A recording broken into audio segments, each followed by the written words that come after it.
아직 신에게는 12척의 배가 남아있사옵니다. 1700만 관객이라는 경이로운 흥행 기록을 세운 명량을 이어 지금 우리에겐 압도적인 승리가 필요하다. 한산 용의 출연을 거쳐 모두가 한 마음으로 바라나니 부디 적들을 남김없이 무찌르게 해주소서. 김한민 감독의 이순신 3부작 그 거대한 프로젝트의 대미를 이을 작품 노량 죽음의 바다가 바로 어제 개봉했습니다. 제목에서도 진하게 느껴지는 죽음의 기운. 아직도 고딩 시절 역사 시간에 이순신 장군의 마지막 전투인 노량해전에 대해 배운 기억이 나는데요. 시대극은 역사가 곧 스포라고 비장한 마음으로 이순신 장군의 명언 내 죽음을 적에게 알리지 말라는 대사를 김윤석 배우의 입을 통해 듣기 위해 국뽕 가득한 마음으로 극장을 향했습니다. 이 원수를 갚을 수만 있다면 한 몸 죽는다 한들 여한이 없을 것입니다. 센터장에 스포 없는 지극히 개인적인 감상문. 기어이 완전한 항복을 받아내어야 한다. 지금 주민 시작합니다. 발포하라! 임진왜란 발발로부터 7년이 지난 1598년 12월 영화는 일본 오사카 성에서 도요토미 히데요시의 죽음과 그의 유언으로 시작합니다. 조선가라 시리적. 그의 죽음을 지키는 그의 아들과 측실 그리고 훗날 에도 막부의 초대 쇼군이 될 남자 도쿠가와 이에야스. 도요토미 히데요시의 부하이자 의형제이며 라이벌의 관계였던 과거를 가진 도쿠가와 이에야스는 이후 전국의 패권을 치며 히데요시 가문을 멸망시키는 인물인데요. 이 두 인물의 미묘한 관계를 통해 일본의 역사를 짧게 보여줍니다.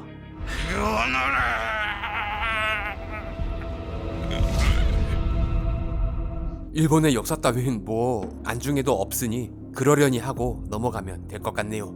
이후로는 조선의 상황에만 집중하면 될 것 같습니다. 도요토미가 세상을 떠나며 남긴 퇴각 명령을 뒤늦게 전달받은 순천 외성의 고니시 유키나가 兵糧はいかほど残っておるのだ。このままではしかも持ちこたえるのが難しいかと。 히데요시의 충신인 그는 빨리 일본으로 돌아가 주군의 아들 히데요리를 보필하고 싶습니다. 秀頼様の身にそれが一日も早く戻らねばなるまい。 하지만 이들의 퇴각을 막고 있는 조선 수군의 명장이 있으니 이름하여 이순신. 이미 승리한 전쟁입니다. 조선의 모든 사람들은 퇴각하는 다른 일본군을 보며 벌써 승리에 두취해 있었으나 하나같이 전쟁 이후원을 바라보는구나. 오직 이순신만은 7년간 싸워온 고니시를 얕잡아 보지 않고 철저히 대비해야 한다며 긴장을 조금도 늦추질 않습니다. 이곳을 뚫고 나가기 위해 명나라 수군 도독 진린을 찾아가 도움을 요청하나 도요토미 히데요시가 선조에게 했던 말 정명가도 즉 명을 치러 가는데 길을 내어달라는 요구를 했던 걸 기억하고 있는 명나라 측은 이를 단호하게 거절합니다. 아니 그런데 도움을 주려면 끝까지 주던가. 南海島にはあのような首が山のことが積まれております。それがしお送り方さればこのほどの首の10倍をお持ちいたします。 고니시가 그동안 전쟁을 통해 모아놓은 수급 그러니까 적군의 머리를 잔뜩 뇌물로 갖다 바치며 万が一李承信が攻め出し若干の争いが起きたとて大国の天平を傷つけることは決してありますまい。 싸울 일 없으니 연락선만이라도 다니게 해달라는 부탁을 하니까 그걸 들어줘 버립니다. 연락선이 빠져나가는 걸 눈치채고 한산까지 추격했으나 놓치고 말죠. 이들의 딜을 확인하고 빡이 찐 이순신은 헌데 어찌 원수 같은 적들을 살려보내고 죄 없는 백성들을 죽인단 말인가? 진린과 대립하게 됩니다. 안 도와줄 거면 동맹을 끝낼 것이니 그냥 돌아가라는 이순신. 함께 싸우고자 하지 않는다면 조명연합 함대는 오늘로 해체하겠어. 이순신은 사실 거듭되는 전쟁으로 몸과 마음이 지쳐있는 상태입니다. 그동안 함께 전장에 섰던 동료들의 죽음과 외의 암살자들에게 목숨을 잃은 막내 아들 이면의 죽음은 그의 마음을 짓누르고 있었죠. 한편 순천 예교성을 빠져나간 고니시의 수하 아리마 하루노부가 향한 곳은 我が小西殿にお情けを島地様。외 수군 총지휘관 시마즈 요시히로의 진영. 이순신 처음엔 고니시 따위 알바냐며 퇴각하려 했는데 텐카비토의 유메모 유메노 마타 유메 그셨구나. 도요토미 히데요시의 유언까지 들먹이며 부탁하는 아리마의 간곡함은 수추진노 요이자 준텐조의 묵고 시마즈의 마음을 움직이고 말았습니다. 그러지 말았어야 했죠. 我らが海王に早く来るとは이순신も夢にも思わぬであろう 지들이 이렇게 빨리 움직일지 꿈에도 모를 것이라는 왜군의 생각과는 달리 いや察しておるであろう 이순신은 이미 다 알고 대비 중입니다. 적선의 규모는 총 500여 척으로 외란 이후 최대 규모입니다. 이곳 남해도 노량에서 적들을 맞이할 것이요. 시마즈 군이 들어오는 길목을 노량에서 먼저 차단하겠다는 계획. 중요한 건 속전속결. 시마즈 군이 고니시와 합세하면 일이 커집니다. 무조건 해가 뜨기 전 시마즈 군을 막아내야 합니다. あれは何じゃ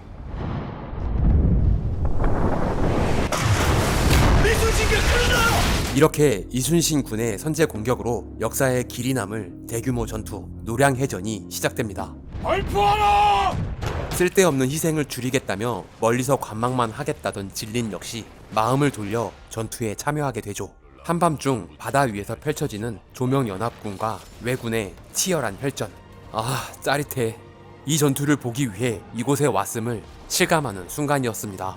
이 영화의 첫 번째 관람 포인트는 당연히 노량해전 그 자체겠죠. 역사가 스포니까 이 전쟁이 어떻게 흘러갈지는 미리 알 수 있는데요. 거의 100분에 달하는 시간 동안 쉼 없이 펼쳐지는 3개국 수군의 야간전을 하나도 놓치지 않으려면 노량해전의 전개를 미리 알아두고 보면 좋을 것 같습니다. 이순신은 먼저 함대를 셋으로 나눠 소수의 위장함대로 순천 외성을 공격할 것처럼 둘러쌉니다. 시마즈는 조선 수군이 순천으로 향하고 있다고 판단해 속도를 높여 노량 해협을 신속히 통과하려 합니다만 조선의 매복 함대가 바로 이때 공격하며 해전이 시작되죠. 바로 여기서 이순신의 상징 거북선이 등장합니다. 이순신 하면 거북선, 거북선 하면 이순신이긴 한데 여담으로 사실 노량해전에 거북선이 투입되었다는 기록은 없습니다. 거북선은 7천량 해전에 3척 모두 격침된 후 외전이 끝난 후 재건조한 걸로 추정된다고 합니다. 시마즈는 당황했으나 수적으로 우위에 있음을 파악하고 이대로 돌파를 감행하는데요. 바로 이때 매복 중이던 명나라 함대가 합류합니다. 시마즈 군은 다시 돌아간 것보다 빨리 전진하기로 결정하고 이들을 따돌리기 위해 관운포로 갑니다만 관운포엔 이순신의 수군 본 함대가 이들을 기다리고 있었고 일본 함대는 삼면이 포위된 형태가 됩니다. 전방을 두텁게 방어하는 어린 진으로 전진하던 일본 수군의 옆면에 등장해 허리를 끊어버리고 중간부터 지휘부를 위협하는 이순신. 때마침 부는 북서풍을 이용해 신기전과 불화살을 이용한 화공까지 몰아붙입니다. 시마즈는 그나마 만만한 명나라 쪽을 공격하며 백병전이 벌어지고 이때 이순신을 존경해오던 인물 등자룡의 목이 잘립니다. 위험에 빠진 진리는 조선군의 도움으로 살아남아 이순신의 전략에 감동해 조선을 위해 목숨을 걸고 싸우게 됩니다. 치열한 혈전을 멀리서 바라보던 순천 외성의 고니시는 지가 불러낸 시마즈가 당하는 걸 보면서 그냥 꼬리를 말고 먼 바다로 도망쳐 버리는 게 전체적인 흐름입니다. 조선과 명, 외의 병사들을 카메라가 옮겨다니며 치열한 전투를 보여주는 겁나 멋있는 롱테이크 액션씬은 이 영화의 백미라고 볼 수 있는데요. 도대체 어떻게 찍었는지 너무 신기했습니다. 이런 대규모 야간전을 야외 촬영으로는 답이 없다고 판단한 감독은 3,000평 규모의 스케이트장에 올 VFX 세트를 만들고 전체 천장을 LED 조명으로 다 덮어 기본 백조명으로 사용하는 최초의 시도를 했다고 합니다.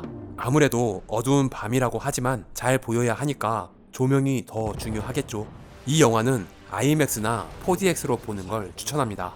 화질도 화질이지만 엄청난 폭요금이 꽤 오랜 시간 난무하는데 스피커가 안 좋으면 귀가 금방 피로해질 것 같습니다. 두 번째 관람 포인트는 연기력이 보장된 배우들인 것 같습니다. 각자 본인만의 스타일로 해석한 전작들의 이순신도 훌륭했지만 감히 김윤석 형님이 최고가 아닌가 생각해 봅니다. 내면의 아픔을 숨기려는 듯 굳게 담은 입술과 꼭 필요한 말만 하려는 듯 절제된 말투와 중저음의 목소리, 이것 결의와 확신이 다 담긴 듯한 깊은 눈빛.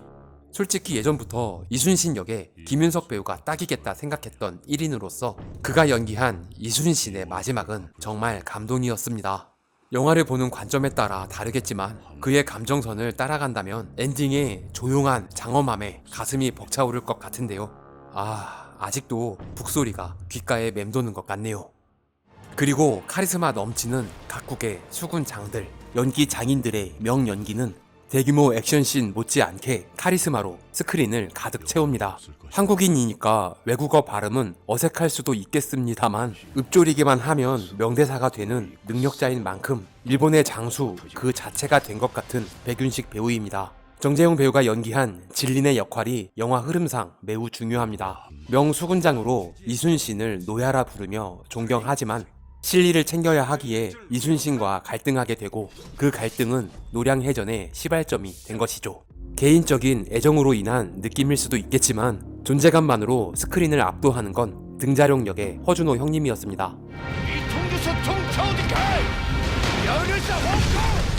표정의 변화가 거의 없는 이순신도 그와 대화할 때 잠깐 미소를 보이는데요. 그만큼 서로를 존중하는 막역한 친구 같은 사이라고 볼 수 있습니다. 이들이 글을 쓰며 서로 대화를 주고받는 씬이 있는데 난 그게 그렇게 멋있더라고요. 명량에서는 오타니 류헤이가 연기했으나 한산 용의 출연에 이어 김성규 배우가 맡은 황해, 준사는 시리즈를 관통하는 중요한 인물입니다. 이순신은 본인에게 감화되어 조선에 귀화한 일본인 준사를 마치 아들처럼 살뜰히 챙기는데요.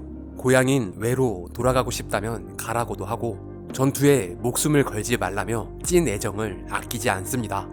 화이에서는 아들이었고 타짜 신의 손에서는 제자였던 여진구 배우가 특별 출연해 김윤석 배우를 다시 만난 것도 흥미로운 점이었습니다.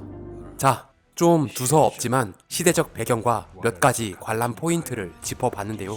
그래서 제가 내린 결론은 영화 정말 잘 만들었다, 극장 가서 보자입니다. 명량의 말도 안 되는 흥행 기록을 갈아치울 수 있을지는 잘 모르겠지만 곧 1000만 관객을 돌파할 것으로 보이는 서울의 봄에 이어 노량 죽음의 바다 역시 1000만 관객을 돌파할 수 있지 않을까 기대해 봅니다. OTT로도 좋은 영화를 많이 접할 수 있지만 이렇게 극장을 향하게 하는 영화가 많아지는 것 같아 기분이 좋은 센터장입니다. 크레딧 다 올라간 후 쿠키 영상 있습니다. 꼭 끝까지 보시기 바랍니다. 반드시 놈들을 열도 끝까지라도 쫓아서 기어이 완전한 항복을 받아내어야 한다. 우리 주민 여러분들께서는 어떻게 보셨나요? 의견을 댓글로 남겨주시면 감사하겠습니다. 전군의 진격을 명하라. 구독과 좋아요는 사랑입니다. 종 모양 클릭으로 알림 설정까지 하시면 주민센터와 좀 더 가까워집니다. 부디 조.9R 부탁드립니다. 시청해주셔서 감사합니다. 지금까지 센터장이었습니다. 다음 영상도 기대해주세요.